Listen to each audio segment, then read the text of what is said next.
করে এই যে গানটা হলো, এটা মানে সত্যি এবং খুব ভালো হয়েছে। আমাদের দেখতে যখন ভিজুয়ালটা আমরা দেখছিলাম আমাদের প্রচণ্ড ভালো লেগেছে। ভীষণ মানে গানটাই হচ্ছে একটা ভালোবাসা, ভালো লাগার গান, যার হয়তো অনেক, এবং এটা আমাদের ছোটবেলায় লেখা আর কি, বা একটা সম্পর্ক কন্টিনিউ চলতে থাকে সবারই জন্য গানটা, মানে গানটাকে আমরা ভাগ করতে পারবো না যে গানটা শুধু যাদের ব্রেকআপ হয়ে গেছে তাদের জন্য বা যারা রিলেশন আছে তাদের জন্য, গানটা সবারই। এবং গানটার মাঝখানে স্বপ্নের কথা বলা আছে যে 5 টাকার পেন হাতে 5 তলার স্বপ্ন, ডালে ভাতে নুন কম আলু ভাজায় যত্ন। তো দেখা যাক এই স্বপ্নটা যেমন কতদূর নিয়ে একজন যারা খুব খাটনি করে তারাও যেমন দেখে, আবার যারা আজকে অনেক উঁচু জায়গায় তারাও একই স্বপ্ন দেখে। তো ওই গানটাই টোটালটা একটা স্বপ্ন, তো এই স্বপ্নটাকেই আমরা যতটা পেরেছি বোঝানোর চেষ্টা করছি, আর দাদা সেটাকে তো বাস্তবায়িত করেইছে, রূপান্তর করেছে।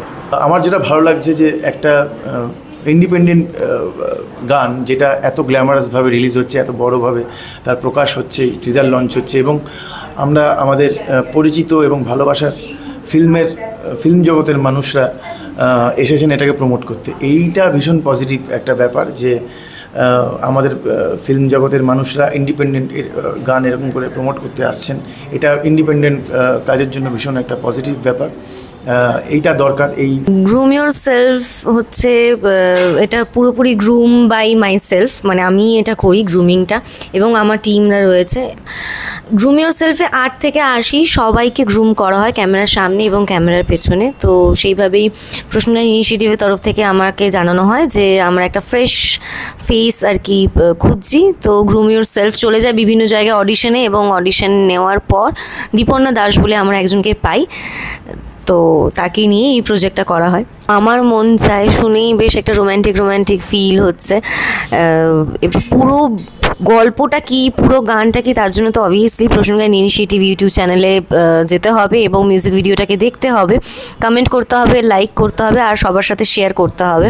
আর হ্যাঁ, এটা একটা রোম্যান্টিক মিউজিক ভিডিও, বাট শুধু রোম্যান্টিক আমি বলবো না, এর মধ্যে অনেক কিছু ট্র্যাজেডি রয়েছে এবং খুঁজে পাওয়া যে গল্পের মোড়গুলো রয়েছে প্রচুর।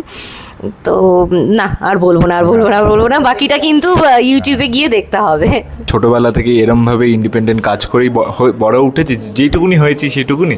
তো সেই জায়গাতে প্রসূনদার মতন একজন মানুষ এরম একটা এত সুন্দর একটা ইনিশিয়েটিভ নিয়েছে, তা আবার একটা সুন্দর ভ্যালেন্টাইন সিজনে। তো সেই জায়গাতে আমার খুব ভালো লাগছে। আর প্রসূনদাকে তো আমি মানে ছোট্টবেলা থেকে চিনি, প্রায় মানে ছেলেবেলা থেকেই সব কিছু শেখা প্রসূনদা, দেবরঞ্জন স্যার, সবার থেকে। তো সেই জায়গা থেকে যে কোনো জিনিস প্রসূনদা বা যে কেউ ওই গ্রুপে করুক, আমি সবসময় সাপোর্টে আছি আর সবসময় পাশে আছি। আর এরম কাজ যেন হতেই থাকুক, তাহলে আমাদের মতন অ্যাক্টার্সরা আরও বড় বড় কাজের সুযোগ পাবে।